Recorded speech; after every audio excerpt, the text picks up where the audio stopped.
की टेंशन हो जाएगी कम नेहा मैम के वीडियो लेक्चर्स के संग। डिफिकल्ट कॉन्सेप्ट को सबसे आसानी से समझने के लिए उनके चैनल को सब्सक्राइब करें और बेल आइकन को दबाएं उनके लेक्चर्स को सबसे पहले देखने के लिए।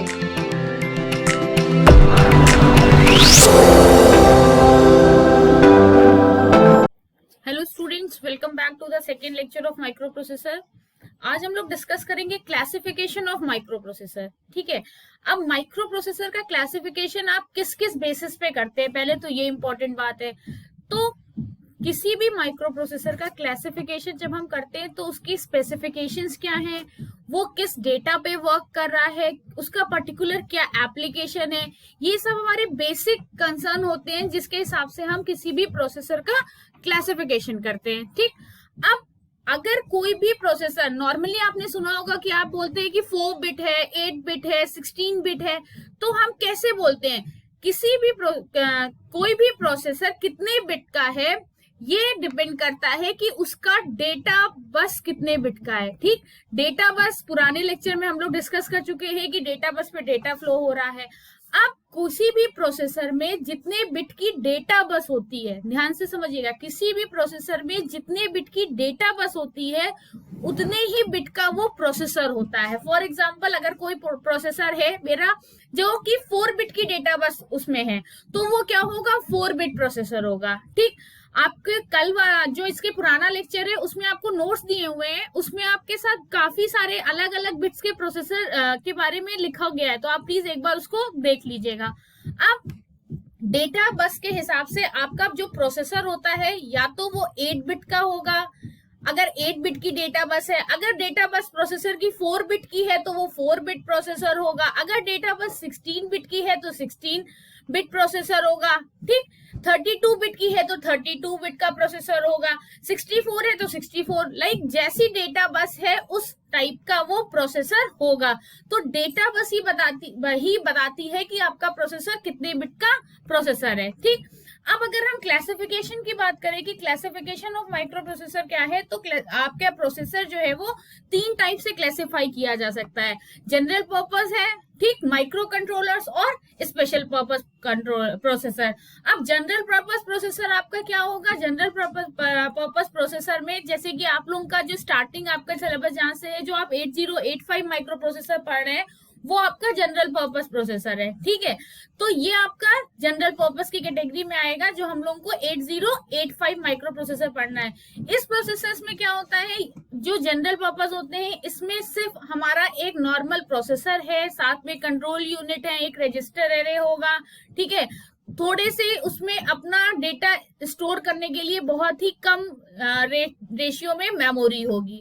अब इसके बाद अगर ये जो जनरल पर्पस प्रोसेसर होते हैं इनको हमें वास्ट लेवल पे यूज करना होता है तो हमें इन्हें एक्सटर्नल मेमोरी के साथ कनेक्ट करना पड़ता है।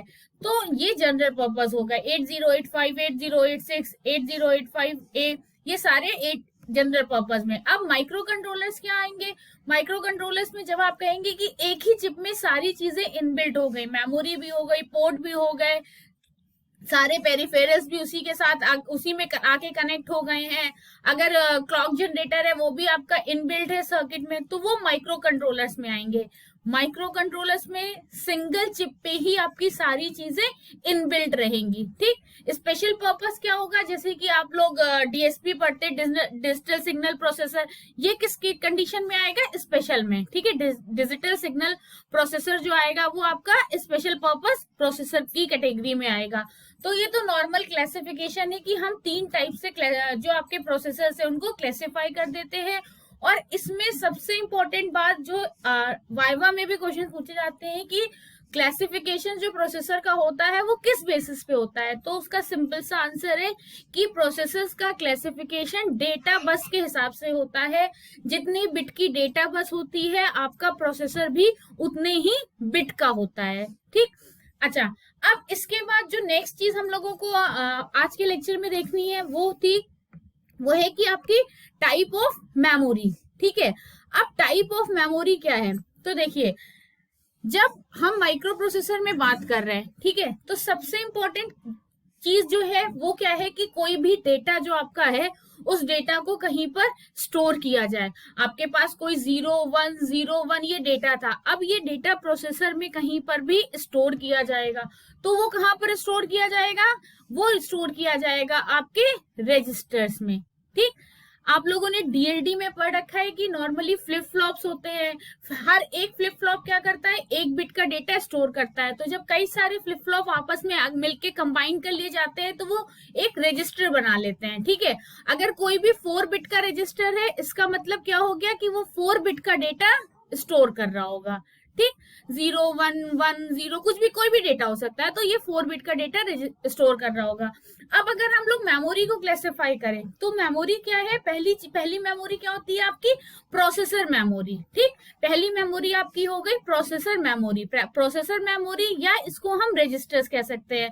अब ये प्रोसेसर के अंदर होती है। ठीक है, और ये कोई बहुत ही बड़ी मेमोरी नहीं होती है। ठीक, ये बहुत ही बड़ी मेमोरी नहीं है, ये बहुत ही छोटी मेमोरी होती है, कुछ बिट्स या कुछ बाइट्स की मेमोरी होगी। ठीक, प्रोसेसर मतलब कि जो आपका अर्थमेटिक और लॉजिक यूनिट है, जो ऑपरेशंस परफॉर्म कर रहा है, उस समय डेटा को लेने देने या टेम्परेरी स्टोर करने के लिए जो मेमोरी यूज की जा रही है वो प्रोसेसर मेमोरी कहलाएगी।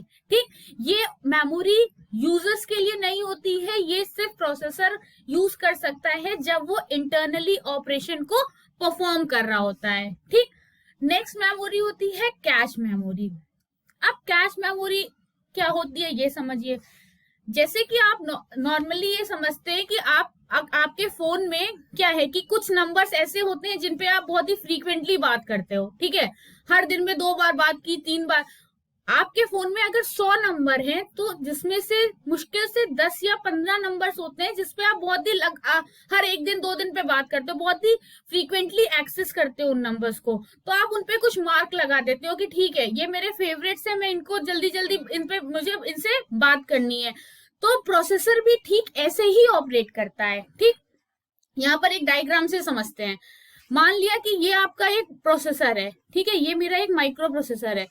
अब ये माइक्रो प्रोसेसर ऑपरेट करना है, इसको वर्क परफॉर्म करना है। ये मेरी कोई मेमोरी है, यहाँ पे कोई डेटा है। ठीक है, अब इसने कोई भी एक पर्टिकुलर डेटा एक बार लिया, ऑपरेट किया, वापस से हो सकता है स्टोर करा दिया मेमोरी में, थोड़े टाइम बाद फिर से इसी डेटा को लिया, फिर से इसी डेटा को लिया। तो क्या हुआ कि एक ही डेटा को अगर वो बार बार यूज कर रहा है तो बीच में एक मेमोरी और यूज कर ली गई। ठीक है, जिस मेमोरी को हम क्या बोल रहे हैं? Cache memory. ये मेमोरी क्या है? Cache memory. तो प्रोसेसर ने बोला कि यार जिस डेटा को हम बार बार यूज कर रहे हैं उसको मेमोरी में रखने के बजाय हम कहाँ पे रख देते हैं? कैश मेमोरी में रख देते हैं। अब अगर प्रोसेसर को किसी भी डेटा को एक्सेस करना है, बार बार जो यूज हो रहा है वो कैश मेमोरी में ही सेव कर लेता है। तो मेन मेमोरी से डेटा एक्सेस करने के बजाय वो कैश मेमोरी से डेटा एक्सेस कर लेता है।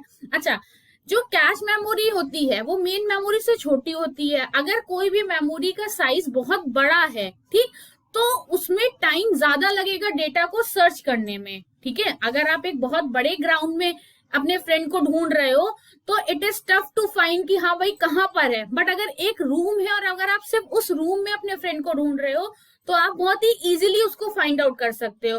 तो ठीक प्रोसेसर ने भी यही किया। उसने कहा कि मेमोरी में, पूरी मेमोरी जो मेरी है उससे अगर मैं डेटा को लूंगा तो मुझे टाइम ज्यादा लगेगा पूरी मेमोरी से डेटा को फेच करने में। इससे अच्छा कि जो डेटा मुझे बार बार यूज करना पड़ रहा है उसको मैं कैश मेमोरी में सेव कर लूं और मैं बार बार सीधे वो छोटी है वहां से ही ले लूंगा और मेरा काम स्पीड अप हो जाएगा। देखिए, जब हम प्रोसेसर पढ़ रहे हैं तो हमारा जो मेन कंसर्न है वो ये है कि हम कितनी जल्दी अपना काम कर सकते हैं। प्रोसेसर का जो शुरुआत हुई उसका बेसिक जो एक मेन काम था वो यही था कि हम अपने काम को स्पीड अप कर सकते हैं। तो आप जितने भी अलग अलग चीजें पढ़ोगे इन सबका कहीं ना कहीं एक कंसर्न है कि आप अपने डेटा को बहुत ही जल्दी एक्सेस करो, स्टोर करो, जितनी स्पीड में काम कर सकते हो। ठीक, तो कैश मेमोरी ने यही काम है कैश मेमोरी का कि वो क्या करता है, जो डेटा प्रोसेसर को बार बार यूज करना है उसको मेमोरी से लेके कैश में सेव कर लेता है और प्रोसेसर वहां से उसमें डेटा को यूज कर रहा होता है। अच्छा, अब मान लेते हैं कि कोई एक यहाँ पे डेटा था जो बहुत देर से यूज नहीं हो रहा था कैश मेमोरी में। ठीक, तो जो डेटा बहुत देर से यूज नहीं हुआ है वो फिर से क्या हो जाता है, मेमोरी में ट्रांसफर कर दिया जाता है। ऐसा सचेस कोई रूल नहीं है कि अगर कुछ सेट ऑफ डेटा मेमोरी से कैश मेमोरी में आ गए तो अब वो कैश में ही रहेंगे, ऐसा नहीं है। जिनकी जरूरत आ रही है वो कैश में है, जिनकी नहीं हो रही है वो वापस से कैश से मेन मेमोरी में ट्रांसफर कर दिए जाते हैं। ठीक, नेक्स्ट आपका थर्ड पॉइंट जो है वो क्या है, प्राइमरी या मेन मेमोरी। ठीक है, प्राइमरी या मेन मेमोरी क्या है, जो आपकी जिसमें सारे के सारे प्रोग्राम और डेटा आपके रखे जाते हैं। ठीक है भाई, आपने कोई भी इंस्ट्रक्शन एग्जीक्यूट करना है तो आपके पास कुछ सेट ऑफ प्रोग्राम है, ठीक है, उस प्रोग्राम के रिस्पेक्टिव डेटा है, तो वो चीजें कहाँ पे रखी जाएंगी, प्राइमरी मेमोरी या मेन मेमोरी में। ठीक है, इसको रैम भी आप कह सकते हो। ठीक है, रैंडम एक्सेस मेमोरी है, अभी इसको आगे एक्सप्लेन किया जाएगा। अब सेकेंडरी मेमोरी, सेकेंडरी मेमोरी क्या है, जैसे कि आप डेटा को फर्दर यूज के लिए कहीं सेव कर देते हो, आप एक फ्लॉपी लगा दिया, डिस्क लगा दिया, पेन ड्राइव लगा दी आपने सिस्टम पे, वो सारी मेमोरी आपकी क्या है, सेकेंडरी मेमोरी आ जाती है। ठीक है, अब जो रैम है, जो ये आपकी रैम है, ठीक है, ये पूछते हैं, ये दो टाइप की होती है। ठीक है, एक आपको स्टैटिक रैम हो जाती है और एक आपकी हो जाती है डायनामिक रैम। ठीक है, अब स्टैटिक रैम क्या है, स्टैटिक रैम में बेसिकली स्विचेस लगे होते हैं। जैसे यहाँ पर क्या है, आपने फ्लिप फ्लॉप पढ़ा था तो आपने देखा होगा कि ऑन ऑफ, भाई एक बिट का डेटा है वो आ रहा है या नहीं आ रहा है, ट्रिगर हो रहा है नहीं हो रहा है, तो डेटा है या नहीं। तो स्टैटिक मेमोरी में स्विचेस यूज किए जाते हैं डेटा को स्टोर करने के लिए, तो यहाँ पे किसी भी तरह का लैक नहीं होता है। ठीक है, डायनेमिक में क्या होता है, कैपेसिटर्स यूज किए जाते हैं डेटा को स्टोर करने के लिए, और अगर कैपेसिटर है तो ऑब्वियस सी बात है ये टाइम टेकन, कैपेसिटर चार्ज हो रहा है, डिस्चार्ज हो रहा है, तो यहाँ पे लीकेज आ सकता है, ये उतना फ्रीक्वेंटली वर्क नहीं करता है। हो सकता है 0 से 1 डेटा चेंज हो गया बट अभी भी कैपेसिटर क्या है, वो 1 स्टेट पे ही है। ठीक है, तो डायनामिक में कैपेसिटर्स यूज किए जाते हैं जो कि चार्जिंग डिस्चार्जिंग पे बेस्ड है, स्टैटिक में स्विचेस यूज किए जाते हैं। ठीक है, और ये दोनों रैम के ही आपके पार्ट हैं। तो ये आपका क्या हुआ, टाइप्स ऑफ मेमोरी। ओके, चलिए नेक्स्ट देखते हैं कि इनपुट एंड आउटपुट डिवाइसेस। ठीक है, ये आपका नेक्स्ट टॉपिक है जो आपके सिलेबस में मेंशन है फर्स्ट वाली यूनिट में। अब इनपुट एंड आउटपुट डिवाइसेस अगर हम बात करें तो हम लोगों को पता है कि भाई एक कुछ, अगर आप भाई अभी बार बार बोल रहे हो यार प्रोसेसर पे प्रोसेस करना है, लेकिन जिस डेटा पे प्रोसेस करना है वो पहले इन तो कराना पड़ेगा अपने सिस्टम में। अगर आप अपने सिस्टम में डेटा को ही इन नहीं करा रहे हो तो किस डेटा पे प्रोसेस करोगे। ठीक है, तो इनपुट एंड आउटपुट डिवाइसेस क्या कर रही है, डेटा को इन करा रही है, और जब आपका प्रोसेसर उसको ऑपरेट कर दे रहा है, प्रोसेस कर दे रहा है, तो वट एवर द रिजल्ट वो उसको आउटपुट पे शो कर ले रही। ठीक, तो input and output devices permits the use to feed data to the computer and retrieve the computer results. ठीक, अब बात आई कि आपने कहा कि यार मैंने एक इनपुट जो था मेरा, उसको इनपुट डेटा था उसको अपने कंप्यूटर पे फीड कराया है। ठीक है, तो कभी भी डेटा डायरेक्टली नहीं कि आपने बोला कि मेरे पास 2 3 ये मान लो ये डेटा है, मान लो 0 1 0 1, कोई आपके पास एक डेटा है। ठीक है, ये डायरेक्टली प्रोसेसर पे नहीं आ सकता। ये कैसे आता है, इनके बीच में पोर्ट्स लगे होते हैं, पोर्ट PORT। ठीक है, इनपुट पोर्ट और आउटपुट पे भी आउटपुट पोर्ट होता है। अच्छा, क्यों ऐसा होता है आप ये भी समझिए। अगर प्रोसेसर है, ठीक, तो प्रोसेसर की अपनी रिस्पेक्टिव फ्रीक्वेंसी है, किसी एक रिस्पेक्टिव फ्रीक्वेंसी पे उसको ऑपरेट कराया गया है। ठीक है, अब आप इनपुट से डेटा दे रहे हो, अगर वो इनपुट वाला डेटा किसी और फ्रीक्वेंसी पे है तो क्या दोनों चीजें मैच कर सकती हैं, नहीं। तो हम पोर्ट्स की हेल्प से, पोर्ट्स पे क्या लगे होते हैं, रजिस्टर्स होते हैं। ठीक है, पोर्ट पे रजिस्टर्स होते हैं, तो पोर्ट की हेल्प से हम डेटा को क्या करते हैं, प्रोसेसर में डालते हैं। तो इनपुट की तरफ जो पोर्ट होता है that is known as a input port, और आउटपुट की तरफ जो पोर्ट होता है वो क्या कहलाता है, आउटपुट पोर्ट कहलाता है। ठीक है, क्योंकि जब आप कई अलग अलग डिवाइसेस यूज कर रहे हो, तो अभी आप जैसे आपको जब मैं 85 पढ़ाऊंगी तो आपको बताऊंगी कि उसमें वो एक रिस्पेक्टिव फ्रीक्वेंसी पे वर्क कर रहा है। ठीक है, अब ऐसा तो है नहीं कि सारी डिवाइसेस सेम फ्रीक्वेंसी, तो अगर आप 2 डिवाइसेस यूज करो, दोनों की फ्रीक्वेंसी अगर नहीं मैच करती है तो क्या ट्यून कर सकते हो? नहीं करते हो, नहीं होती ट्यून, ठीक है। तो ट्यून होने के लिए क्या इंपॉर्टेंट है कि दोनों की फ्रीक्वेंसीज मैच होनी चाहिए। अब अगर फ्रीक्वेंसी मैच नहीं है तो बीच में कुछ ऐसी चीज लगाएं, कुछ ऐसा अरेंजमेंट लगाएं ताकि अगर अनमैच्ड फ्रीक्वेंसीज है फिर भी डेटा ट्रांसफर हो सके। तो पोर्ट वही काम कर रहा है, ठीक। अच्छा, कभी कभी हम कहते हैं कि some time input output devices can communicate among themself. जरूरी नहीं है कि हमेशा आपका प्रोसेसर यूज में आए, जरूर आपको हमेशा एक ऑपरेशन परफॉर्म करना पड़े। कभी कभी आपने इनपुट से डेटा लिया, मैंने अभी कहीं से कोई डेटा लिया 0101, अब इसी को मुझे आउटपुट पे चाहिए, तो आप बोलोगे यार मैम फिर आपने डेटा इनपुट से आउटपुट क्यों कर रहे हो, सीधे सीधे इस डेटा को यूज कर लो। लेकिन यार मुझे ये डेटा अभी नहीं चाहिए, आफ्टर 3 मिनट चाहिए। तो मैंने क्या किया, मैंने इसको सिस्टम की मेमोरी में डाल दिया, मेमोरी में वो डेटा थोड़ी देर रहा, उसके बाद मेरे आउटपुट पे आया। तो एक पॉज होता है। इसी तरीके से कई सारे काम होते हैं जब हम ये चाहते हैं कि मेरा डेटा सीधे आउटपुट में भी ट्रांसफर हो सके।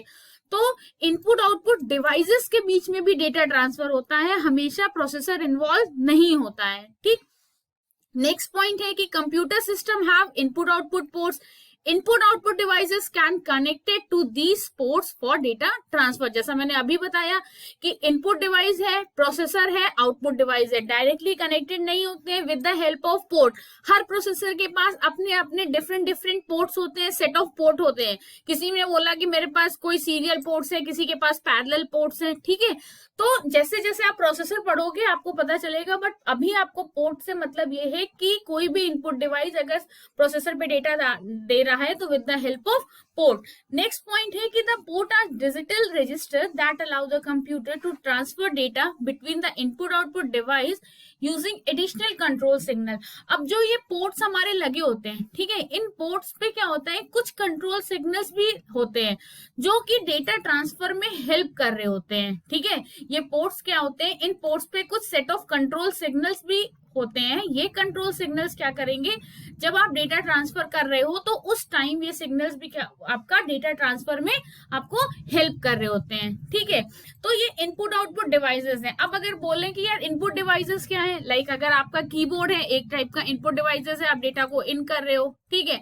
आउटपुट डिवाइस आपने एलसीडी लगाया, आपके पास लैपटॉप है, स्क्रीन है, मोबाइल फोन की, ये सारी क्या हमारी आउटपुट डिवाइसेस हैं।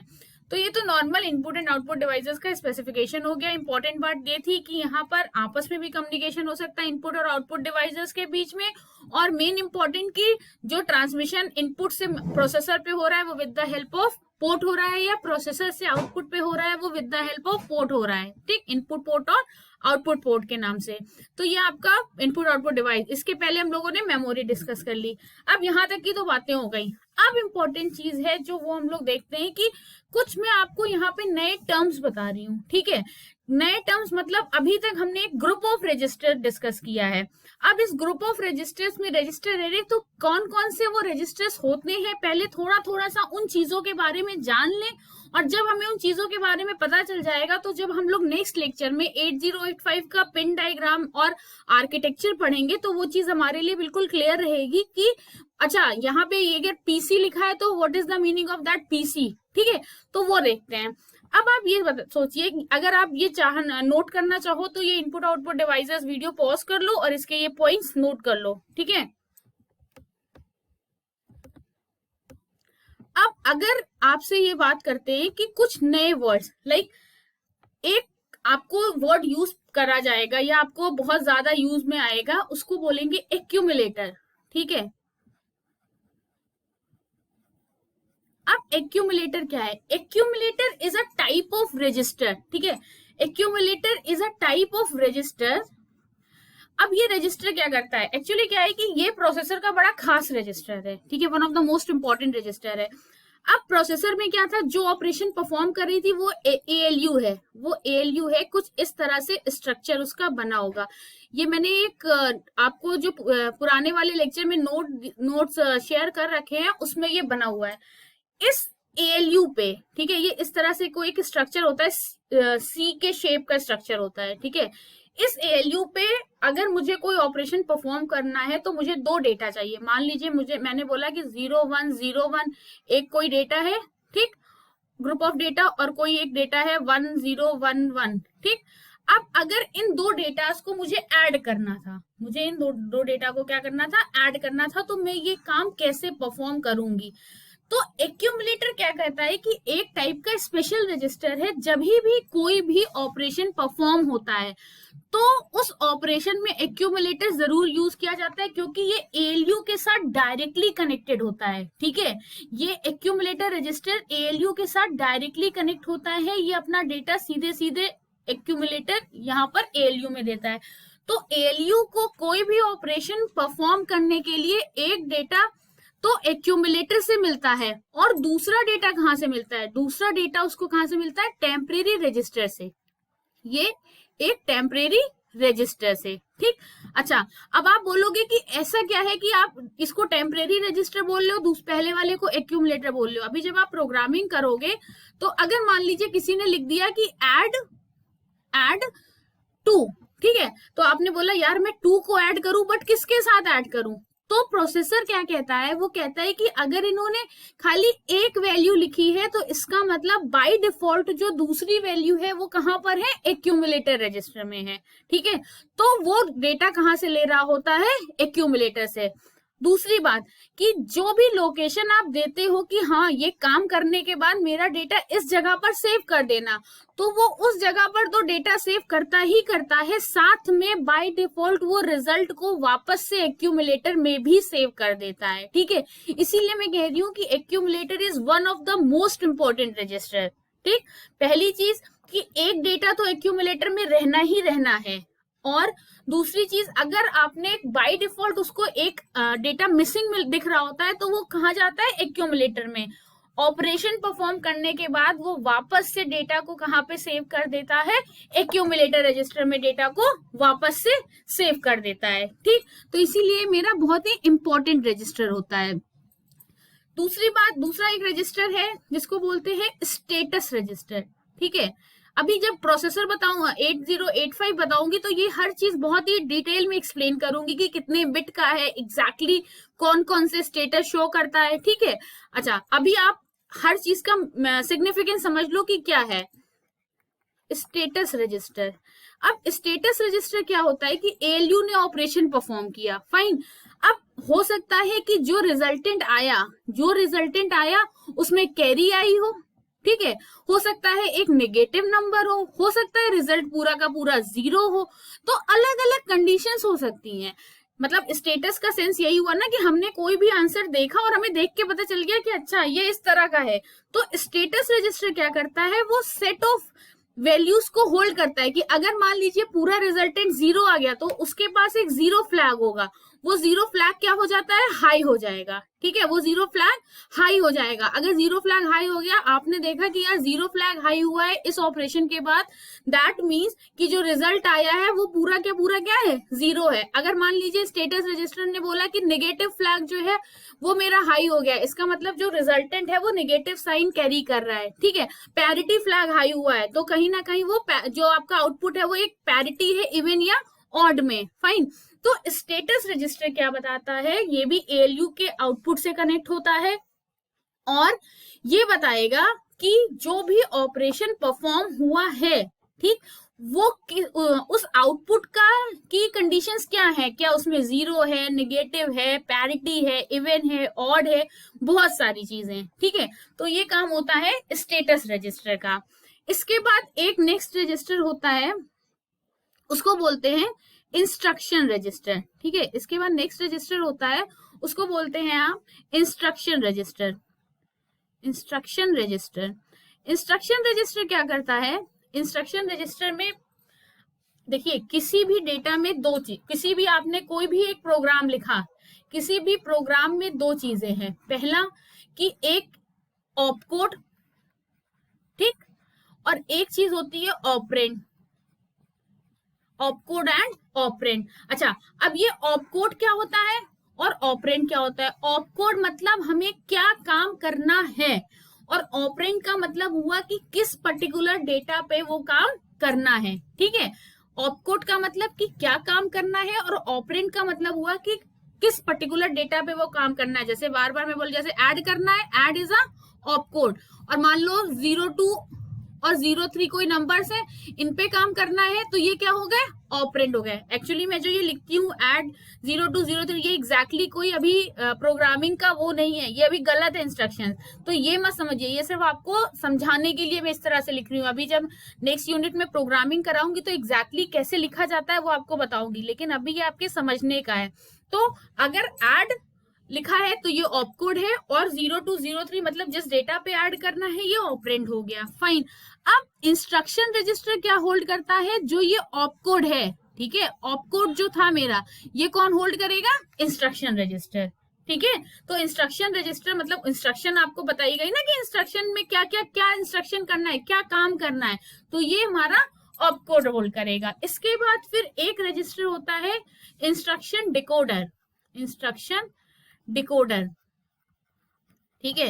इंस्ट्रक्शन डिकोडर क्या करता है कि जो भी वट एवर द इंस्ट्रक्शन आपने बोला यार ऐड करना था, इस ऐड को इंस्ट्रक्शन डिकोडर क्या करेगा, डिकोड करेगा। डिकोड कर रहा है मतलब भाई आपने तो इसको नॉर्मली ऐड लिख के दे दिया ना, असेंबली लैंग्वेज में दे दिया है, लेकिन उसको डिकोड करके उसके रिस्पेक्टिव कंट्रोल सिग्नल्स जनरेट करने के लिए उसको डिकोड करने का काम कौन करेगा, इंस्ट्रक्शन डिकोडर उसको डिकोड कर रहा होगा, ठीक है, ओके, ठीक है। तो ये हो गया इंस्ट्रक्शन डिकोडर।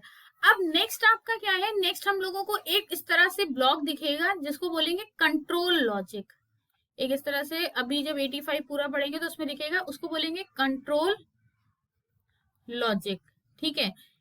कंट्रोल लॉजिक क्या कर रहा है कि जब इंस्ट्रक्शन डिकोड हो गई, ठीक है, ये इंस्ट्रक्शन डिकोडर से कनेक्ट होता है, ये इंस्ट्रक्शन डिकोडर से कनेक्ट होगा।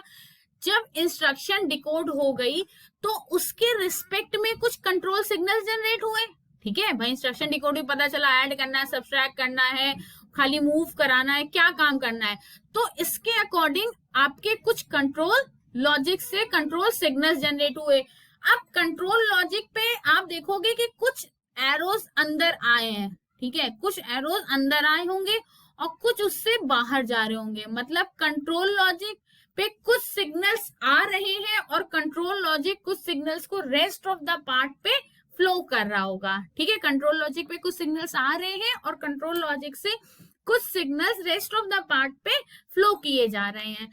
अब यहाँ पे देखिए, यहाँ पे कंट्रोल लॉजिक जो सिग्नल्स जनरेट करता है, ये सारे क्या होते हैं, ये आपका एक एक कंट्रोल सिग्नल है, इसीलिए सिंगल सिंगल लाइन से, ये ग्रुप्स में नहीं है। लाइक आप जब डेटा बस बनाते हो तो वो ग्रुप में चल रही है, एड्रेस बस बनाते हैं वो भी ग्रुप में चल रहे हैं, लेकिन जब कंट्रोल सिग्नल्स है ये आपकी एक एक लाइन्स है, एक एक वायर्स है जो एक एक सिग्नल्स फ्लो करा रहे हैं, ठीक है, इनकी कोई ग्रुपिंग नहीं है। अब इसके बाद नेक्स्ट आपका जो आपको देखना है वो एक इस तरह से कुछ एक बड़ा सा डायग्राम बना रहेगा, ठीक। उसका स्टार्टिंग में पहला जो ब्लॉक है वो रजिस्टर फाइल कहलाता है, ठीक है। अभी रजिस्टर फाइल जब मैं 85 आपको नेक्स्ट लेक्चर में बताऊंगी तो यहाँ पे मैं इन पर्टिकुलर रजिस्टर्स के आपको नाम बताऊंगी कि B C D E H L W Z, ठीक है। हर रजिस्टर कितने बिट का है, ये कंबाइन होके क्या बना रहे हैं, अलग अलग क्या बना रहे हैं। बट रजिस्टर फाइल क्या है कि यहाँ पर टेम्परेरीली ही डेटा को फॉर द टाइम बीइंग रखा जाएगा, यहाँ से लिया जाएगा। ये जो रजिस्टर फाइल होती है ये प्रोग्रामर के लिए होती है। प्रोग्रामर को जब अपना डेटा कहीं पर भी इन करना है तो वो इन रजिस्टर फाइल में अपना डेटा स्टोर कर सकता है। भाई नॉर्मली आपने कहा यार सारे तो रजिस्टर आपने प्रोसेसर को दे रखे हैं, अगर प्रोग्रामर ने प्रोग्राम करना है, मान लो प्रोग्रामर ने लिखा कि ऐड कर दीजिए, ठीक है, कोई आपको 02, B मतलब B एक रजिस्टर का अगर नाम है तो ये रजिस्टर क्या है, प्रोग्रामर को दिया गया है। अब वो इस रजिस्टर में अपना डेटा स्टोर कर सकता है। तो रजिस्टर फाइल में कुछ सेट ऑफ ऐसे रजिस्टर्स होते हैं जो प्रोग्रामर जिसमें अपना डेटा इन कर सकता है, ठीक है। तो ये रजिस्टर फाइल हो गई। इसके बाद आपको एक नेक्स्ट वर्ड पता चलेगा PC, ठीक है, या इसको बोलेंगे प्रोग्राम काउंटर। अब प्रोग्राम काउंटर क्या होता है ध्यान से समझिए। प्रोग्राम काउंटर क्या होगा, प्रोग्राम काउंटर एक टाइप का ऐसा रजिस्टर है जो एड्रेस होल्ड करेगा। देखिए ये सब बहुत बेसिक कॉन्सेप्ट्स हैं, अगर आप यहाँ पर इन कॉन्सेप्ट्स में कंफ्यूज हो रहे हैं तो आप कभी भी प्रोग्रामिंग नहीं कर सकते हैं, ठीक है।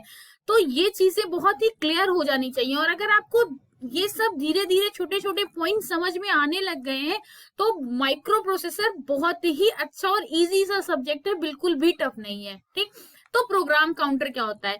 तो रजिस्टर्स में या तो डेटा स्टोर करा जाएगा या तो एड्रेस स्टोर किया जाता है। ठीक है, कुछ रजिस्टर्स होते हैं जो स्पेशली सिर्फ और सिर्फ डेटा यूज को होल्ड करते हैं, और कुछ रजिस्टर्स होते हैं जो कि एड्रेस को होल्ड करते हैं। तो प्रोग्राम काउंटर मेरा एक ऐसा रजिस्टर है, प्रोग्राम काउंटर मेरा एक ऐसा रजिस्टर है जो किसको होल्ड करता है? एड्रेस को होल्ड करता है। ठीक, ये एड्रेस को होल्ड कर रहा है। ओके, अब किस एड्रेस को होल्ड करेगा? मान लीजिए कि आपकी इंस्ट्रक्शन लिखी हुई है, ये लाइन से इंस्ट्रक्शंस लिखी हुई है। ठीक है, इसका मान लीजिए कोई एड्रेस है 1, इसका एड्रेस है 2, इसका एड्रेस है 3, इसका एड्रेस है 4। तो प्रोग्राम काउंटर क्या करता है? जो भी इंस्ट्रक्शन एग्जीक्यूट हो रही है उसके बाद की नेक्स्ट इंस्ट्रक्शन का एड्रेस होल्ड करता है।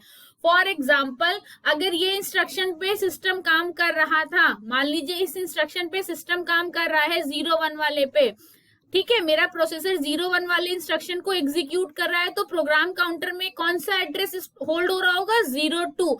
मतलब कि अब माइक्रो प्रोसेसर को पता है, वो प्रोग्राम काउंटर को चेक करता है कि जैसे वो देखता है कि इसमें जो एड्रेस है वो उस लोकेशन पे जाता है और वहां के इंस्ट्रक्शन को एग्जीक्यूट करने लगता है। ठीक है, तो प्रोग्राम काउंटर जो नेक्स्ट इंस्ट्रक्शन एग्जीक्यूट होनी है उसका एड्रेस होल्ड करता है। ठीक है, उसका एड्रेस होल्ड करता है। तो ये आपका होता है प्रोग्राम काउंटर। ठीक, कितने बिट का होता है किस रिस्पेक्टिव प्रोसेसर में, वो सब अभी पता चलेगा आपको। नेक्स्ट आपके पास एक चीज आपको पहले बता दिया जाए कि इंटरप्ट क्या होते हैं। ठीक है, जब आपको इंटरप्ट पता चलेगा तब आपको आपने थोड़ा बहुत तो पढ़ा होगा कि कुछ एसपी या स्टैक पॉइंटर होता है। ठीक है, ये स्टैक पॉइंटर रजिस्टर क्या होता है, ये सब ये तब पता चलेगा जब आपको पहले पता चल जाए कि इंटरप्ट क्या होता है। ठीक है, अब अगर इंटरप्ट के बारे में जानना है तो भाई इंटरप्ट क्या है? मैं पढ़ा रही हूँ, आप पढ़ रहे हो, कोई बाहर से बंदा आया, डोर नॉक कर रहा है, दैट मीन्स ही और शी इज इंटरप्टिंग यू। आपका अपना काम चल रहा था, किसी ने बाहर से आया और बोला रुको, अभी रुको, पहले मेरा ये काम करो, और काम करने के बाद वापस से आके अपना पुराना ओरिजिनल काम कंप्लीट करना। तो जब हम अपने रूटीन काम को कर रहे हैं और कोई हमें रोकता है तो हम उसे कहते हैं कि इंटरप्ट आया। तो प्रोसेसर में भी ऐसा है, आपने पूरी एक एल्गोरिथम लिख रखी है, एल्गोरिथम एग्जीक्यूट हो रही है, बीच में कोई अलग से इंस्ट्रक्शन आप दूसरा काम कराना चाहते हो। ठीक है, तो दैट मीन्स कि आप अपने काम को कहीं पर होल्ड कर रहे हो तो इंटरप्ट आ रहा है। जब इंटरप्ट आया तो जो ये नया प्रोग्राम आया, ठीक है, ये कहलाता है सब रूटीन। ठीक, ये कहलाता है सब, भाई नॉर्मल रूटीन, और उसी में क्या हुआ, उसी का एक पार्ट, दैट इज सब रूटीन। तो ये कब सब रूटीन कब एग्जीक्यूट होता है? जब कोई इंटरप्ट आता है। ठीक है, जब कोई इंटरप्ट आता है तो सब रूटीन एग्जीक्यूट होता है। फाइन, अच्छा, अब अगर कोई भी सब रूटीन है, आपने अभी पिन्स आप देखोगे उस पे कोई आपने मान लो इंटरप्ट सिग्नल हाई कर दिया, तो सिस्टम को पता चल गया कि यार मुझे अपना रूटीन काम नहीं करना है, अभी मेरे पास कोई सब रूटीन आया है, मैं पहले वो वाला काम करूंगा। बट उस सब रूटीन का भी तो एड्रेस कहीं पर होल्ड किया जाएगा, तो उस सब रूटीन का एड्रेस जो होल्ड करता है वो हमारा क्या होता है? Stack pointer register. ठीक है, स्टैक पॉइंटर रजिस्टर क्या करता है? जो आपका नॉर्मल सब रूटीन है उसका एड्रेस होल्ड कर रहा होता है। ठीक, अच्छा, तो प्रोग्राम काउंटर और स्टैक पॉइंटर ये दोनों रजिस्टर्स आपके क्या होल्ड करते हैं? एड्रेस स्टोर करते हैं। ठीक है, इसके बाद आप अभी आगे देखोगे कि लिखा होगा कि memory address register, memory address register. ठीक, मेमोरी एड्रेस रजिस्टर क्या करता है कि भाई आपके पास पूरा आपने प्रोग्राम बना रखा है, वो पूरा का पूरा प्रोग्राम कहीं पर स्टोर कर रखा है, तो वो लाइन बाय लाइन मेमोरी में आपने प्रॉपरली अरेंज कर रखा है, पूरी उसकी पूरी असेंबली लैंग्वेज में प्रोग्रामिंग लिख रखी है, सिस्टम ने उसको अपने निमोनिक्स में लिख रखा है। ठीक है, और इनके रिस्पेक्टिव एड्रेसेस, ठीक है, इनके रिस्पेक्टिव एड्रेसेस कौन होल्ड कर रहा होता है? Memory address register. ठीक है, इनके respective addresses memory address register hold करता है। तो अभी हमने देखा कि accumulator, temporary register, status register, instruction register, instruction decoder, control logic, register file, stack pointer, program counter and memory address register. इतने तो रजिस्टर लगभग लगे ही होंगे, साथ में आपके पास बसेस लगी होंगी। अब एक जो एएलयू था उसके पास कुछ रजिस्टर से डेटा आ रहा है और एएलयू क्या कर रहा है, वापस से उन डेटास पे ऑपरेट करके उनको बसेस पे सेंड कर रहा है और जो भी आपने लोकेशन दे रखी होगी वहां पे उन डेटास को सेव कराया जाएगा। ठीक है, तो यहां तक तो आपको पूरा बेसिक जो स्ट्रक्चर, बेसिक सारी चीजें बता दी गई हैं। अब आपका जो नेक्स्ट लेक्चर होगा वहां से हम लोग स्ट्रिक्टली 8085 माइक्रो प्रोसेसर जो है उसके बारे में पढ़ेंगे। वहां पर प्रॉपर पिन डायग्राम, उसका एक एग्जैक्ट स्ट्रक्चर है जो वैसे का वैसे ही आपको याद भी करना पड़ता है, क्योंकि एग्जाम में आपको पूरा वैसे ही बनाना है। उसकी पिन डायग्राम होगा वो भी आपको लर्न करना होगा और वैसे ही बनाना होगा। मैं आपको हर पिन का क्या स्पेसिफिकेशन है, हर जो उसका आर्किटेक्चर है, उस आर्किटेक्चर में हर ब्लॉक पे क्या स्पेसिफिकेशन है, कहाँ पे कैसे डेटा ट्रांसफर हो रहा है, वो सारी चीजें बताऊंगी। उस ब्लॉक में जो जो वर्ड्स यूज होते, जो जो रजिस्टर्स या जो जो चीजें यूज करी जाती, वो सारा मैंने आपको यहाँ पर बता दिया है। ठीक है, तो इस लेक्चर में जितनी चीजें बताई गई हैं ये सारी की सारी चीजें आपको 8085 जो हमारा नेक्स्ट लेक्चर है वहां पर यूज करी जाएंगी। ठीक है, पूरे लेक्चर को देखिए, आई होप आपको समझ में आया होगा। Okay, thank you.